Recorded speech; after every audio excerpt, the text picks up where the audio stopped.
Man, I love soda. Wait, what's that sound? No. Oh no. Oh no. No. No. No!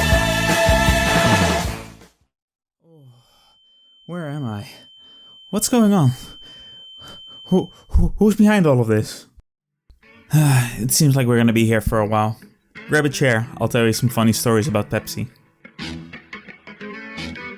Pepsi, the second biggest carbonated soft drink company in the world. With a market share of 25.6%, it's the only real competition to Coca-Cola. Originally meant as a medicine in 1893, it would help you with pain in your stomach and also give you an energy boost. So this drink has been around for a very long time. And in all the time that this company has been around, it had some ups, it had some downs, but most importantly, it had some really dumb and funny stuff happening to it. Like the time that Pepsi accidentally offered a Harrier jet for only $700,000. Yes, you heard that correct, a Harrier jet, one of those fighter planes that the military has. You see, in the 1990s, Pepsi was really trying to brand themselves as the drink for the younger generation. With aggressive ad campaigns and slogans like the Pepsi generation and celebrity endorsements of people like Michael Jackson, they were really trying their best to market themselves as the hip alternative to Coca-Cola for the younger generation. One of these ad campaigns that was meant to attract younger people was the Pepsi things. You would get Pepsi points every time that you buy a Pepsi product, and you would be able to change those Pepsi points for merchandise. So think of things like a Pepsi t-shirt, Pepsi glasses, and even a Pepsi bike. And for this promotion, they had this advertisement running on TV. Now at the end of the advertisement, you would see this shot. Harrier jet, 7 million Pepsi points. Now most people would see this commercial, maybe chuckle at it a little bit and then move on with their lives. But that was not the case with 21-year-old John Lennon. He looked at this commercial and noticed that there was something missing, a really small little detail. There was no disclaimer at any point. And after doing a little bit of research on Harrier jets, he noticed that 7 million Pepsi points was a bargain for one of these things. Now I'll let you guess how much a Harrier jet would cost in 1996. Go ahead, leave a comment, tell me how much you think this would cost. Yeah? Did you put it? $33 million. Yes, a single Harrier jet would be $33 million. By some estimates, even more. Now this meant that even if a bottle of Pepsi would cost you around $1 and you would only get one Pepsi point out of it, it meant that you would only have to spend $7 million to get one of these jets. And things got even better for John when he started to look up the fine print in the Pepsi Things catalog. In there he found that you could buy an unlimited amount of Pepsi points for only 10 cents a piece as long as you have 15 points already laying around. This would mean that he could bring down the price of the Harrier jet from $7 million to $700,000. A absolute bargain. So John sent Pepsi a letter with 15 Pepsi points in there, a check of $700,000 and a note written saying, "One Harrier jet please."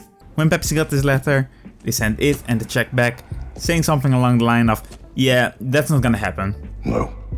But as a compensation, they gave John 2 coupons for free Pepsi. John didn't really agree with this response from Pepsi, and neither did his lawyer, who immediately sent Pepsi another letter saying, "We want that jet or we're gonna sue you." At this time, the media also started to get involved with this story, reporting on the funny man that wanted the jet from Pepsi. So there was quite a lot of pressure and bad publicity on Pepsi, and they really wanted to get rid of this case. At one point they did offer John $1 million to just drop it and just continue on, but he had his heart set on the Harrier jet, so he declined the $1 million. Sadly for John and everyone that wants to start their own Air Force, Pepsi did win the lawsuit at the end, and John never received any Harrier jet. Loser! You're a loser! They did make a Netflix documentary about him, so that at least counts for something.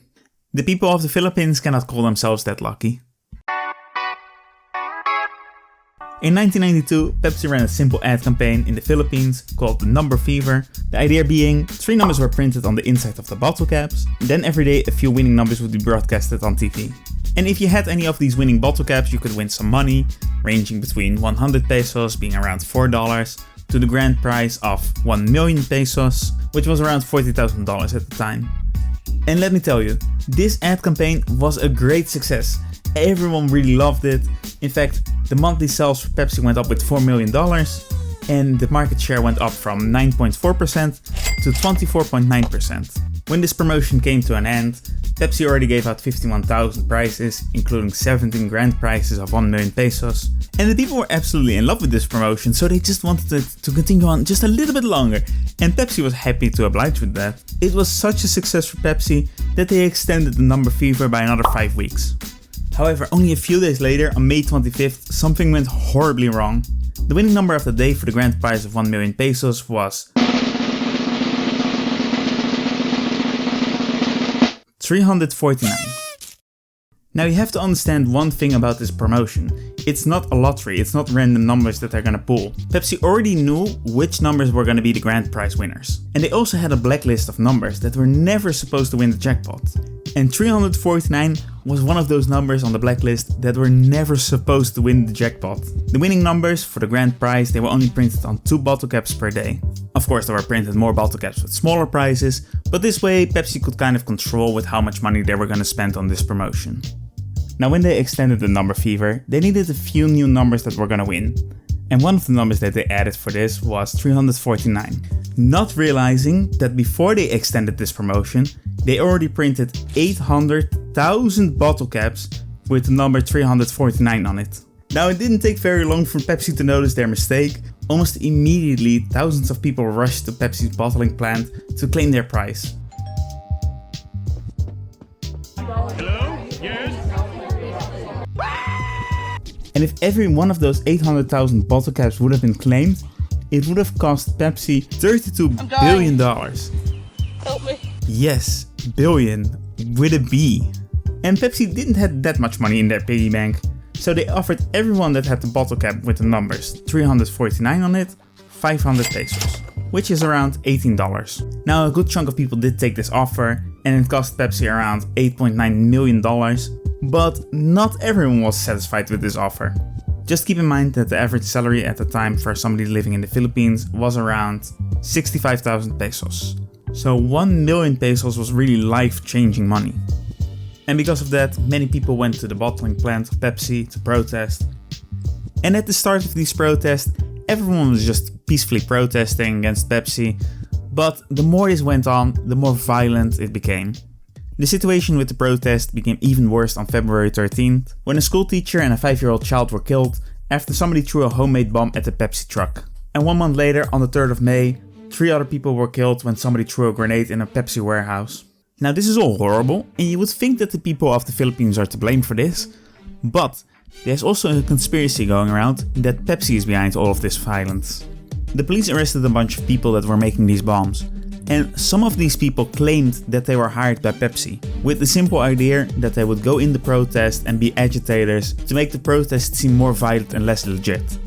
Now it was never confirmed if Pepsi really was behind all of these protests, but if they were, it would give them a legitimate reason to not pay anything or to even get out of the country. So there is a good legitimate reason why they would do this. It almost seems like Pepsi had their secret police just going into these protests. And talking about secret police. Ah yes, the Soviet Union. Now I bet you didn't expect me to talk about the Soviet Union during a video about Pepsi. But yeah, believe it or not, the Soviet Union and Pepsi have a pretty long history of doing business together. It all started in 1972, when the people of the Soviet Union could finally for the first time experience cola. Pepsi Cola, that is. But to get this American capitalist drink into the Soviet Union, there was some creative negotiation. You see, the Soviet ruble was as valuable as monopoly money. It was tightly controlled by the government, and it couldn't even leave the country. Pepsi, being the first American product that would be sold in the Soviet Union, had to really think outside of the box to find a solution how they would get paid for their product.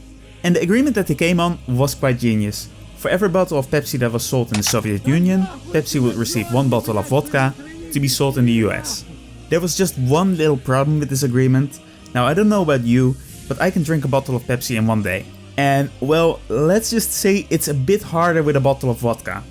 Trust me, I tried it for this video. The Soviets could drink a lot more Pepsi than the Americans could drink vodka, so Pepsi quickly had a big stockpile of vodka that they just couldn't get rid of. Fuck them up. Well, I'm just saying, like, get rid of it. Give it to them for free. I don't care. So Pepsi had to look for a solution to find something else to trade for. And luckily for them, In 1989, the Soviet Union and the Pepsi company found something else to trade for. So the Soviet Union would receive more Pepsi Cola, and the Pepsi company would receive 17 submarines, 1 cruiser, 1 frigate, and 1 destroyer. And this deal would make it that Pepsi for a short amount of time would be the 7th biggest navy in the world. The US government didn't like this that much, and they did have a few questions about this deal, but when asked, Pepsi basically said, well, we are disarming the Soviet Union faster than you are. And after the US heard that, they were just fine with it, to be honest. So what did Pepsi do with all these ships? Well, in real, it's not as spectacular as you might think. They just scrapped the ships and then sold the scrap metals. So you don't have to worry at all, there's no Pepsi Navy out there. Look, here's some pictures of them scrapping these boats. Now I know in this video we talked about Pepsi Navy and the Pepsi Secret Police and the Pepsi Air Force, but I'm telling you guys, there's nothing to worry about. This is all just some Coca-Cola propaganda, like you don't have to worry at all, trust me.